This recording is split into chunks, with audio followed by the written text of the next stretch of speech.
नमस्कार, जोहार, मैं संजय और आप देख रहे हैं न्यूज झारखंड। समय हो चला है झारखंड की खबरों को जानने का, उनसे अपडेट होने का। तो चलिए जानते हैं सुबह से लेकर शाम तक की तमाम बड़ी खबरों को। इससे पहले अगर आप न्यूज झारखंड चैनल पर नए हैं, प्लीज चैनल को सब्सक्राइब करके बेल आइकन प्रेस कर लीजिए। चलिए शुरुआत करते हैं आज की पहली बड़ी खबर से।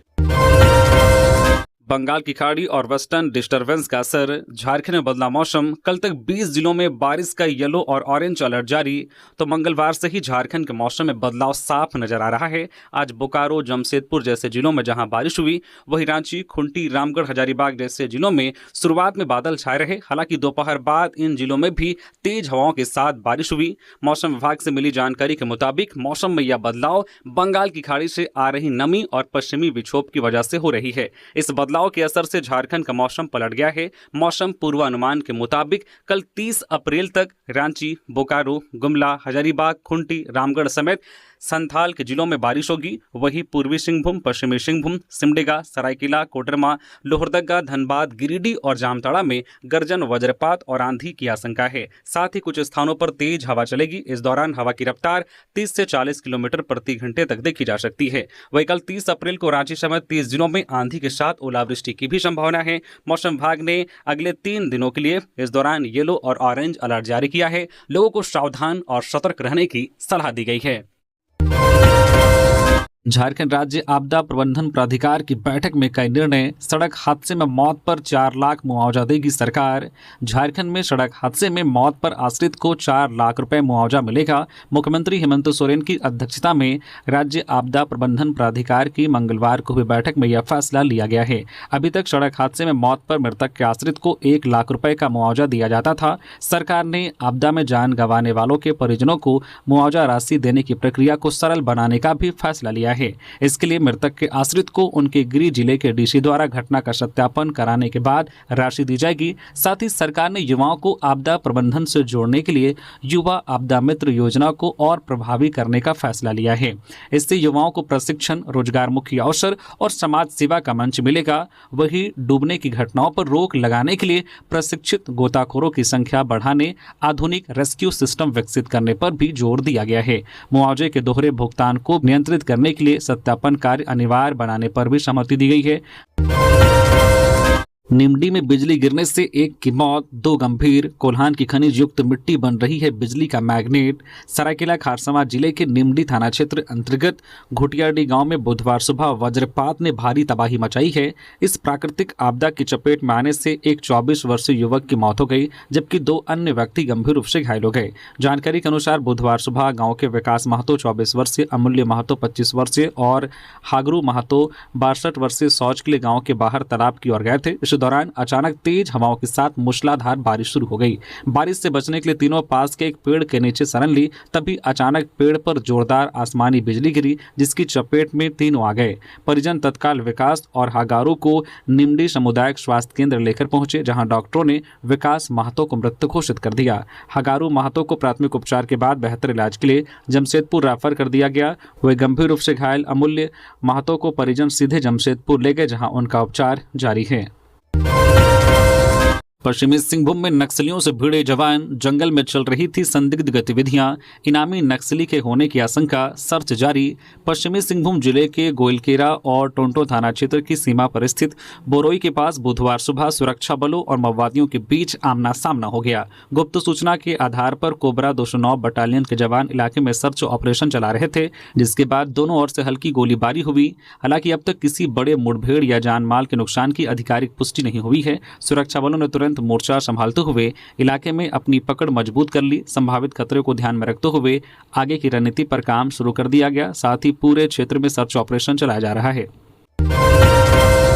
पलामू के पिपराटांड में गोली मारकर हत्या, घर से बाहर बुलाया फिर सिर में मार दी गोली। पलामू जिले के पिपराटांड थाना क्षेत्र के कर्मा गांव में एक बुजुर्ग की गोली मारकर हत्या कर दी गई है। अपराधियों ने 65 वर्षीय राजमुनि पाठक के सिर में गोली मारी है। घटना की जानकारी मिलने के बाद पुलिस मौके पर पहुंची और पूरे मामले की छानबीन कर रही है। मृतक की पहचान कर्मा गाँव निवासी राजमुनि पाठक के रूप में हुई है। बताया जा रहा है कि मंगलवार की देर रात राजमुनि पाठक अपने घर में सोए हुए थे। इसी दौरान कुछ लोग घर में पहुंचे और किसी बहाने से उन्हें बाहर बुलाया। इसके बाद घर से करीब 200 मीटर दूर ले जाया गया, जहां आरोपियों ने राजमुनि पाठक के सिर में गोली मारकर हत्या कर दी। घटना के वक्त घर में उनकी पत्नी मौजूद थी, जबकि उनके दोनों बेटे बाहर नौकरी करते हैं। पिपराटांड थाना प्रभारी नीलेश कुमार ने बताया कि गोली मारकर हत्या की गई है। पुलिस पूरे मामले में छानबीन कर रही है। प्रारंभिक जानकारी में परिजनों ने जमीन विवाद की बात बताई है, लेकिन पुलिस सभी बिंदुओं पर अनुसंधान कर रही है। गढ़वा सदर अस्पताल में स्लाइन स्टैंड नहीं, मरीज को हाथ में स्लाइन पकड़कर कराना पड़ा इलाज। गढ़वा जिले के सदर अस्पताल की स्वास्थ्य व्यवस्था पर लगातार सवाल उठ रहे हैं।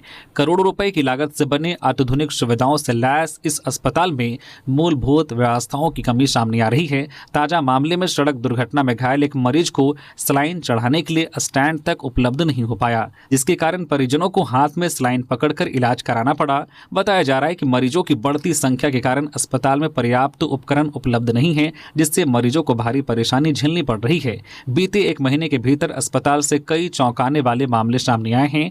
कभी ठेला एम्बुलेंस से मरीज को लाने की घटना सामने आई, तो कभी ऑपरेशन थिएटर में भीषण गर्मी के बीच एसी और पंखे बंद पाए गए। इन घटनाओं ने स्वास्थ्य व्यवस्था की कार्यप्रणाली पर गंभीर सवाल खड़े कर दिए हैं। स्थानीय लोगों का कहना है कि यदि जल्द ही व्यवस्थाओं में सुधार नहीं किया गया तो मरीजों की जान जोखिम में पड़ सकती है। जेटेट 2026 ऑनलाइन आवेदन में तकनीकी खामियां, शिक्षक संघ ने जैक को सौंपा ज्ञापन। झारखंड प्रशिक्षित शिक्षक संघ ने जेटेट 2026 के ऑनलाइन आवेदन प्रक्रिया में आ रही विभिन्न समस्याओं को लेकर झारखंड एकेडमिक काउंसिल जैक को ज्ञापन सौंपा है। संघ का कहना है कि आवेदन प्रक्रिया शुरू होने के बाद से ही अभ्यर्थियों को कई तकनीकी और प्रशासनिक दिक्कतों का सामना करना पड़ रहा है।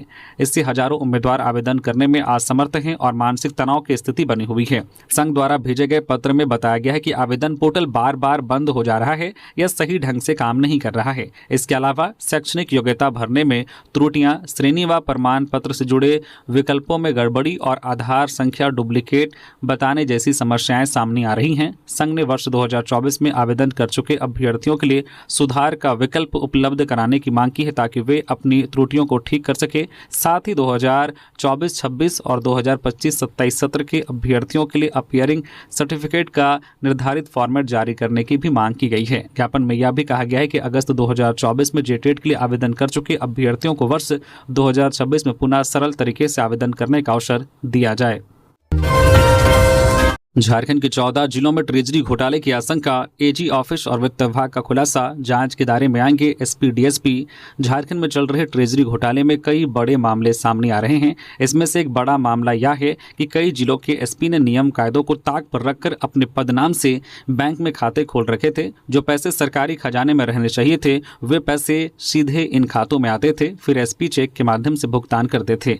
जबकि ट्रेजरी कोर्ट में साफ कहा गया है कि जिसके लिए बिल ट्रेजरी भेजा जाएगा, भुगतान उसी के खाते में होगा। जांच टीम को बोकारो, सरायकेला, रामगढ़, पलामू और जमशेदपुर में इसके सबूत मिले हैं। जमशेदपुर में वित्त वर्ष 2016-17 में एसपी के खाते में करीब 38 लाख रुपए आए थे, जो सिपाहियों को चेक से भुगतान किया गया था। फिलहाल 14 जिलों में ऐसी गड़बड़ी की आशंका है। एजी ऑफिस और वित्त विभाग के अधिकारी इसकी जांच में जुट गए हैं। गिरिडीह में वरमाला से पहले हुई मारपीट, दूल्हे के साथ 5 लोगों की शर्त पर भड़के बाराती, जमकर मारपीट में 4 घायल। गिरिडीह जिले के जमुआ थाना क्षेत्र अंतर्गत बेराहाबाद गांव में एक शादी समारोह के दौरान उस समय अफरा तफरी मच गई, जब वरमाला की रस्म से पहले दूल्हा और दुल्हन पक्ष के बीच विवाद हो गया। देखते ही देखते मामूली कहासुनी ने हिंसक रूप ले लिया। दोनों पक्षों के लोग आपस में भिड़ गए। घटना में 4 लोग घायल हो गए, जिन्हें इलाज के लिए गिरिडीह सदर अस्पताल में भर्ती कराया गया है। बताया जाता है कि बारात मुफस्सिल थाना क्षेत्र के बदडीहा गप्पई गांव से बेहरबाद गांव पहुंची थी। स्वागत और अन्य रस्में शांतिपूर्ण तरीके से पूरी हुई। इसके बाद विवाद हुआ। जानकारी के अनुसार बारात पहुंचने के बाद वरमाला की तैयारी की जा रही थी। इसी दौरान लड़की पक्ष की ओर से यह बात कही गई कि वरमाला के मंच पर दूल्हे के साथ केवल 5 लोग ही जाएं। इसी बात को लेकर दोनों पक्षों के बीच कहासुनी हो गई। विवाद इतना बढ़ गया कि कुछ ही देर में दोनों पक्षों के लोग आमने सामने हो गए। लाठी डंडे चलने लगे। शादी का माहौल अचानक तनावपूर्ण हो गया। समारोह स्थल रण क्षेत्र में तब्दील हो गया। इस मारपीट में कमल दास 35 वर्षीय, कारू दास 24 वर्षीय, दलेश्वर दास 21 वर्षीय और सरोज कुमार दास 29 वर्षीय घायल हो गए। सभी घायल गप्पई गांव के निवासी बताए जा रहे हैं।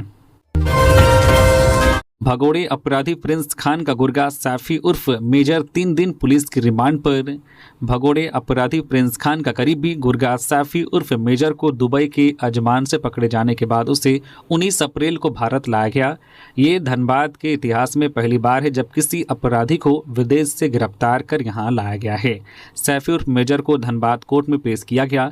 कोर्ट ने मामले की गंभीरता को देखते हुए आरोपी मेजर उर्फ सैफी को 3 दिन की पुलिस रिमांड पर भेज दिया है। धनबाद पुलिस ने सैफी उर्फ जो मेजर को पकड़ा था दुबई के अजमान से पकड़े जाने के बाद उसे भारत लाया गया, जहां कोलकाता एयरपोर्ट पर उससे पूछताछ की गई। सैफी प्रिंस खान के कहने पर लोगों को धमकी भरा ऑडियो और वीडियो भेजता था। ये धनबाद पुलिस की बहुत बड़ी उपलब्धि मानी जा रही है। कोडरमा में सीएनजी भराने को लेकर विवाद, पेट्रोल पंप पर 2 पक्षों में जमकर मारपीट, लाइन लगने को लेकर शुरू हुआ हंगामा। कोडरमा जिले के तिलैया थाना क्षेत्र अंतर्गत महतो आरा के समीप स्थित एक पेट्रोल पंप पर सीएनजी भराने को लेकर 2 वाहन चालकों के बीच विवाद हो गया। यह विवाद देखते ही देखते मारपीट में बदल गया, जिसमें भूअर्जन के पूर्व अमीन गजानन रजक और झुमरी तिलैया वार्ड संख्या 16 के वार्ड पार्षद के पति इमरान घायल हो गए। जानकारी के अनुसार दोनों पक्षों के बीच गाड़ी खड़ी करने और कतार में आगे पीछे होने को लेकर कहासुनी हो गई, जो जल्द ही उग्र रूप ले बैठी। घटना के दौरान पेट्रोल पंप पर अफरा तफरी का माहौल बन गया। आसपास मौजूद लोग भी सहम गए। जानकारी के अनुसार पूर्व अमीन गजानन रजक सीएनजी भराने के लिए रुके थे। उन्होंने आरोप लगाया है कि इमरान अपनी कार लेकर आए और उनकी गाड़ी के आगे खड़ी कर दी। विरोध करने पर इमरान ने गाली गलौज शुरू कर दी। गजानन का कहना है कि इसके बाद इमरान ने अपने 25 से 30 साथियों को बुला लिया, जिन्होंने उनके साथ जमकर मारपीट की। वहीं दूसरी ओर इमरान ने भी आरोप लगाया है कि गजानन और उनके साथियों ने उन पर हमला कर दिया। मारपीट के दौरान उनके गले से सोने की चेन छीन ली। घटना की सूचना मिलने के बाद तिलैया थाना पुलिस सक्रिय हुई। मामले की जांच शुरू कर दी गई है। गिरिडीह में संतोषी माता महोत्सव में पहुंची विधायक कल्पना सोरेन, पूजा अर्चना कर लिया आशीर्वाद। झारखंड के गिरिडीह शहर के मकतपुर स्थित प्राचीन संतोषी माता मंदिर के जीर्णोद्वार और मूर्ति प्राण प्रतिष्ठा महोत्सव के तीसरे दिन बुधवार को गांडे विधायक कल्पना मुर्मू सोरेन मंदिर पहुंची। उन्होंने माता संतोषी के दरबार में माथा टेका और पूरे श्रद्धा भाव के साथ पूजा अर्चना कर आशीर्वाद लिया। इस मौके पर SP doctor Vimal Kumar, DDC Smriti Kumari, mayor Pramila Mehra, deputy mayor Sumit Kumar, अपर समाहर्ता विजय सिंह बिरवा, एसडीएम श्रीकांत यशवंत विश्वपुते, एसडीपीओ जितवाहन उरांव समेत जिले के कई वरीय अधिकारी मौजूद रहे। सभी ने माता के दरबार में शीश नवाया। गौरतलब है कि 27 अप्रैल से शुरू हुए 5 दिवसीय महोत्सव का शुभारंभ 501 महिलाओं की भव्य कलश यात्रा के साथ शुरू हुआ था। 1 मई को विधि विधान से मूर्ति की प्राण प्रतिष्ठा, हवन, पूर्णाहुति और विशाल भंडारे के साथ महोत्सव का समापन होगा। दलहन की खेती को बढ़ावा देगी मोदी सरकार, किसानों को मिलेगी बम्पर प्रोत्साहन राशि। केंद्र सरकार दलहन की खेती को बढ़ावा देगी। इसके तहत खेती करने वाले किसानों को प्रोत्साहन राशि भी दी जाएगी।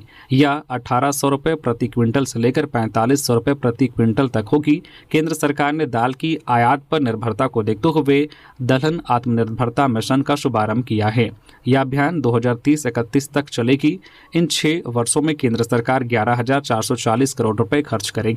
इस दौरान किसानों को उच्च उत्पादन के लिए आधार बीज दिए जाएंगे। किसानों को जागरूक व प्रशिक्षण देकर अधिक से अधिक खेती करने के लिए प्रोत्साहित किया जाएगा। इस अभियान को सफल बनाने के लिए जिला कृषि विभाग केवी के बीज मुहैया कराने वाली कंपनी ने बैठक कर लक्ष्य निर्धारित किया है। कैबिनेट के फैसले से सिर्फ सरकार का अहंकार बढ़ा, जेटेट और वंशीधर नगर के नाम पर भानु प्रताप शाही का हमला। झारखंड कैबिनेट के हालिया फैसले को लेकर सूबे की सियासत गरमा गई है।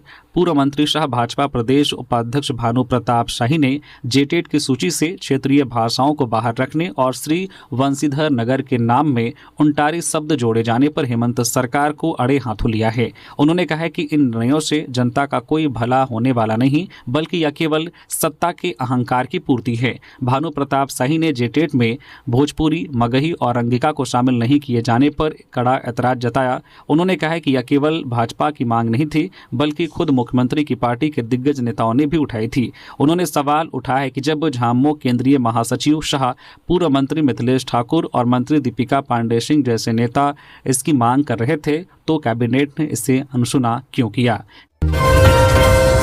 झारखंड कैडर के 4 आईपीएस अफसरों को प्रोन्नति, सीनियर टाइम स्केल का मिलेगा लाभ।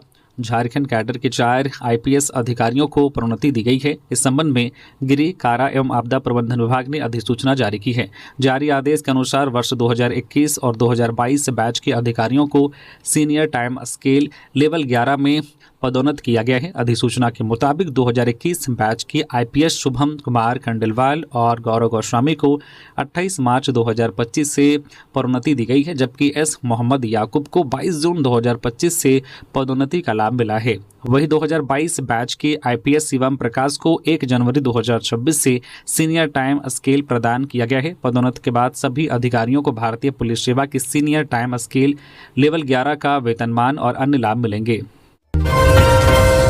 ट्रेजरी घोटाले मामले में चाईबासा से 4 गिरफ्तार, 9 साल में निकाले 27,21,717 रुपए, रिश्तेदारों के खाते में किए ट्रांसफर। चाईबासा पुलिस विभाग में सामने आए ट्रेजरी घोटाले के बाद प्रशासन ने कड़ा रुख अपनाते हुए बड़ी कार्रवाई की है। इस मामले में एक सिपाही सहित 4 आरोपियों को गिरफ्तार कर न्यायिक हिरासत में जेल भेज दिया गया है। जांच में सामने आया है कि सिपाही देवनारायण मुर्मू ने वर्ष 2017 से 2025 के बीच लगभग 60 अलग अलग लेन देन के माध्यम से 27,21,717 रुपए की फर्जी निकासी की है। यह राशि उसने अपने करीबी रिश्तेदारों और परिचितों के खातों में ट्रांसफर की थी। इस खुलासे के बाद पुलिस विभाग और प्रशासनिक महकमे में हड़कंप मच गया है। आरोपी सिपाही ने कंप्यूटर डेटा में हेरफेर कर मृत पुलिसकर्मियों के वेतन, भत्ते और अन्य मदों से संबंधित राशि को वैध तरीके से निकाला। इस प्रक्रिया में उसने छोटी छोटी रकम निकालकर संदेह से बचने की कोशिश की। देवघर में कार हादसा, ड्राइवर मरा, 2 गंभीर। बेकाबू कार पहले गाय से टकराई, फिर ट्रैक्टर से भिड़ी। गिरिडीह लौट रहे थे कार सवार। देवघर जिले के सारठ मधुपुर मुख्य सड़क NH 114 पर सिमरा मोड़ के समीप बुधवार को एक दर्दनाक सड़क हादसे में कार चालक की मौके पर ही मौत हो गई, जबकि 2 अन्य युवक गंभीर रूप से घायल हो गए।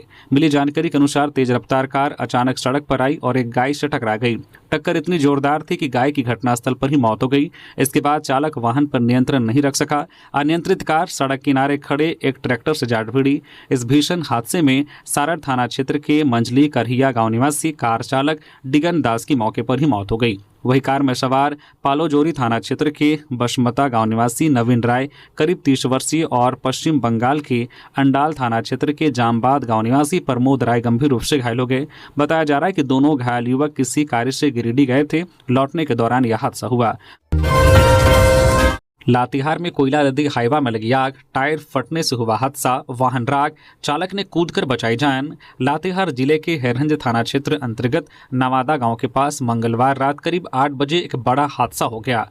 कोयला लदा एक हाईवा वाहन अचानक आग की चपेट में आ गया, जिससे पूरा वाहन जलकर राख हो गया। हालांकि इस घटना में चालक बाल बाल बच गया। जानकारी के अनुसार हाईवा तुबेद कोल माइंस से कोयला लेकर बालूमाथ साइडिंग जा रहा था। रास्ते में अचानक वाहन का टायर फट गया। टायर फटने के तुरंत बाद वाहन में आग लग गई, जिसने देखते ही देखते पूरे हाईवा को अपनी चपेट में ले लिया। हाईवा चालक ने बताया है कि तेज धमाके के साथ टायर फटते ही आग तेजी से फैलने लगी। स्थिति की गंभीरता को भांपते हुए उसने तुरंत वाहन से कूदकर अपनी जान बचाई। प्रत्यक्षदर्शियों के अनुसार आग इतनी तेजी से फैली और इतनी भीषण थी कि उसकी लपटें और धुआं दूर से ही दिखाई दे रहा था। रिश्तों का कत्ल, गोद ली हुई बेटी ने बॉयफ्रेंड संग मिलकर मां की हत्या की, कब्र से शव निकालकर शुरू हुई जांच।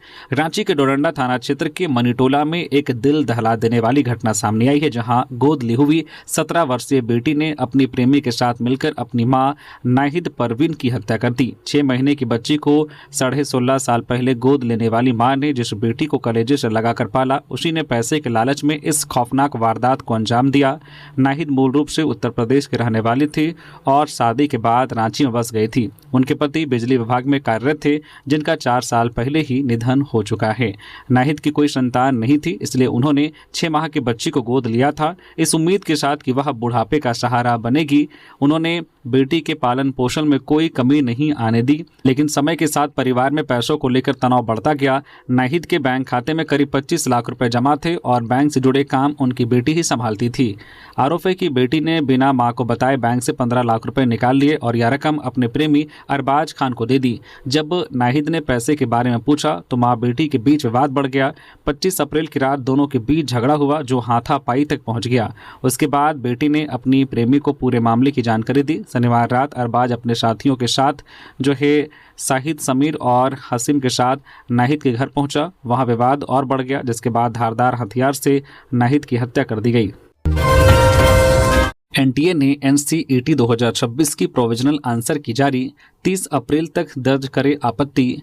नेशनल टेस्टिंग एजेंसी एनटीए ने National Common Entrance Test 2026 NCET 2026 की प्रोविजनल आंसर की और प्रश्न पत्र जारी कर दिए हैं। परीक्षा में शामिल उम्मीदवार अब आधिकारिक वेबसाइट के माध्यम से अपनी आंसर की और रिकॉर्ड की गई प्रक्रियाओं की जांच कर सकते हैं। एनटीए ने यह परीक्षा 17 और 18 अप्रैल 2026 को देश भर में कंप्यूटर आधारित टेस्ट सीबीटी मोड में आयोजित की थी, जिसमें करीब 73,608 अभ्यर्थियों ने हिस्सा लिया। गुमला के ट्रेजरी ऑफिसर को वित्त विभाग का कारण बताओ नोटिस। वित्त विभाग ने गुमला के ट्रेजरी ऑफिसर को कारण बताओ नोटिस जारी करते हुए 24 घंटे में जवाब देने का निर्देश दिया है। इसकी वजह ट्रेजरी ऑफिसर द्वारा वेतन मद से फर्जी निकासी की जांच में सहयोग नहीं करना है। गुमला जिले में वेतन मद से फर्जी निकासी मामले की जांच के लिए निदेशक डीआरडीए की अध्यक्षता में जिला स्तरीय जांच समिति का गठन किया गया है। समिति के अध्यक्ष ने वित्त विभाग को पत्र लिखकर ट्रेजरी ऑफिसर द्वारा जाँच में सहयोग नहीं करने का आरोप लगाया गया था। जाँच समिति की ओर से वित्त विभाग को लिखे गए पत्र में मुख्यालय से विशेष जांच दल भेजकर जांच कराने का अनुरोध किया गया था। साथ ही ट्रेजरी ऑफिसर को जांच में सहयोग करने का निर्देश देने का अनुरोध किया गया था। पाकुड़ में मालवाहक ऑटो के इंजन में घुस गया था डेंजर कोबरा, पेट्रोल पंप में मचा हड़कंप। डीजल लेने पहुंचे एक मालवाहक ऑटो रिक्शा में कोबरा पाए जाने से पेट्रोल पंप पर बुधवार की सुबह हड़कंप मच गया। पेट्रोल पंप के कर्मचारी एवं पेट्रोल डीजल लेने पहुंचे लोग इधर उधर भागने लगे।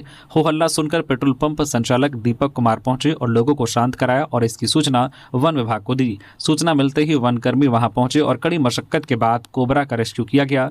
वनकर्मी अशराफुल शेख ने बताया है कि गड़बाड़ी गांव के निकट स्थित एक पेट्रोल पंप संचालक द्वारा यह सूचना दी गई कि डीजल लेने आए एक मालवाहक ऑटो रिक्शा में विशालकाय सांप देखा गया है और लोग भयभीत हैं। सूचना के आधार पर पेट्रोल पंप पहुंचे तो देखा कि ऑटो के इंजन के निकट एक विशालकाय कोबरा छिपा हुआ था। सांप को कड़ी मशक्कत के बाद निकाला गया और उसे सुरक्षित घने जंगल में छोड़ दिया गया। वनकर्मी अशराफुल ने बताया कि कोबरा करीब 4.5 फीट लंबा है और इसकी आयु लगभग 12 साल है। जामताड़ा में भोजपुरी गायिका देवी ने बिखेरा सुरों का जादू, अपने गीतों से लोगों को किया मंत्रमुग्ध। भोजपुरी जगत की मशहूर गायिका देवी के भक्ति जागरण कार्यक्रम में श्रद्धालु जमकर झूमे और देवी के भजन गीत सुनने और उनको देखने के लिए लोगों की भारी भीड़ उमड़ पड़ी। उन्होंने भी अपने भक्ति भजन और गीत से लोगों को खूब झुमाया। जामताड़ा के मट्टार गाँव में चल रहे 9 दिवसीय धार्मिक अनुष्ठान महायज्ञ में आयोजित भक्ति जागरण में भोजपुरी गायिका देवी ने अपने भजन से लोगों को खूब झुमाया। भक्ति जागरण कार्यक्रम में मशहूर भोजपुरी गायिका देवी को देखने और उनको सुनने के लिए भक्तों का तांता लगा हुआ था। भोजपुरी सिंगर देवी ने अपने भजनों से दर्शकों को मंत्र मुग्ध कर दिया। करमाटांड़ थाना क्षेत्र के मट्टार गांव में पार्वती मंदिर में मां देवी की प्रतिमा के प्राण प्रतिष्ठा समारोह के मौके पर शिव शक्ति महायज्ञ का अनुष्ठान किया गया, जहां अयोध्या से आए कथावाचक द्वारा भव्य राम कथा का प्रवचन चला। वही भजन कीर्तन, भव्य मेला एवं भक्ति जागरण का भी आयोजन किया गया। बोकारो के भर्रा कब्रिस्तान से कंकाल मिलने का मामला, डीएनए जांच के लिए माता पिता का लिया गया ब्लड सैंपल, 3 साल बाद मिला कंकाल। बोकारो में बीते सोमवार को भर्रा कब्रिस्तान से मिले कंकाल की पहचान के लिए चीराचास पुलिस ने सदर अस्पताल में लापता खालिक अंसारी के माता पिता का ब्लड सैंपल लिया। पुलिस अब डीएनए जांच के लिए ब्लड व कंकाल का सैंपल भेजकर मिलान करेगी। वही 2 आरोपी भर्रा के सलाउद्दीन और गुड्डू को न्यायिक हिरासत में जेल भेज दिया गया है। बताया जाता है कि मृतक मिस्त्री का काम करता था, ऐसे में गुड्डू उसके साथ बतौर कर्मचारी जुड़ा हुआ था। सूत्रों के अनुसार उक्त दोनों ने ही खालिक की हत्या की है। उनके ही निशानदेही पर कंकाल बरामद हुआ है। साथ ही मामले के मास्टरमाइंड की गिरफ्तारी अभी बाकी है। बता दें कि बरमसिया ओपी क्षेत्र के अड़िता निवासी खालिक 2022 से लापता है। वह भर्रा में किराए के मकान में रहता था। स्लम एरिया में मुफ्त इलाज का विस्तार, 140 क्लिनिक के लिए 18 करोड़ मंजूर। झारखंड सरकार के स्वास्थ्य, चिकित्सा, शिक्षा एवं परिवार कल्याण विभाग ने शहरी झुग्गी झोपड़ी में रहने वाले लोगों को बेहतर स्वास्थ्य सुविधा देने के लिए बड़ा फैसला लिया है। वित्त वर्ष 2026-27 के लिए mother Teresa advance health clinic के संचालन और प्रबंधन के लिए 18 करोड़ रुपए मंजूर किए गए हैं। इस योजना का उद्देश्य शहरों में रहने वाले गरीब और जरूरतमंद लोगों तक मुफ्त और बेहतर स्वास्थ्य सेवाएं पहुंचाना है। इन क्लिनिकों में टीकाकरण, गर्भावस्था से पहले और बाद की जांच, उक्त रक्तचाप, मधुमेह और मुंह, स्तन और गर्भाशय कैंसर की जांच की सुविधा दी जाएगी। राज्य के अलग अलग जिलों में कुल 140 क्लिनिक चलाए जाएंगे। इसमें सबसे ज्यादा क्लिनिक रांची में 18, पूर्वी सिंहभूम में 17 और धनबाद में 16 होंगे। 3 बच्चों की मां बेटी संग लापता, 1 सप्ताह बाद भी सुराग नहीं। जामताड़ा जिले अंतर्गत करमाटांड़ प्रखंड के कालाझरिया मदनकट्टा गांव से एक मामला सामने आया है, जहां एक 32 वर्षीय महिला 7 वर्षीय मासूम बेटे के साथ संदिग्ध परिस्थितियों में लापता हो गई है। घटना 21 अप्रैल की करीब 4 बजे की है। लापता महिला के पति सुजीत तुरी ने करमाटांड़ थाना में लिखित आवेदन देकर पत्नी और बच्चे की बरामदगी की गुहार लगाई है। आवेदन में देवघर जिले के जसीडीह थाना क्षेत्र पुनासी निवासी अनिल तूरी पर अपहरण या बहला फुसलाकर ले जाने का गंभीर आरोप लगाया गया है। पति ने पड़ोसी पंकज तूरी की भूमिका को भी संदिग्ध बताया है, क्योंकि आरोपी अनिल अक्सर पंकज के घर आता जाता था। इधर घटना के 1 सप्ताह बाद भी कोई सुराग न मिलने पर परिजनों ने आम जनता से मदद मांगी है। लापता महिला ने घर से निकलते समय पीले रंग की साड़ी पहनी थी। जानकारी देने वाले के लिए 11,000 रुपए का इनाम की भी घोषणा की गई है। इसके लिए संपर्क सूत्र 6354045686, दूसरा नंबर 6204064740 जारी किया गया है। तो ये थी आज की झारखंड की टॉप बड़ी खबरें। इसी तरह से झारखंड की हर छोटी बड़ी खबर देखने के लिए आप हमारे न्यूज झारखंड चैनल को सब्सक्राइब करके बेल आइकन प्रेस कर दीजिए, जिससे आपके पास झारखंड की हर एक छोटी बड़ी खबर का अपडेट आप तक पहुंचता रहे। तो अभी के लिए बस इतना ही, हमें दीजिए इजाजत, फिर मिलते हैं नेक्स्ट खबरों के साथ। धन्यवाद।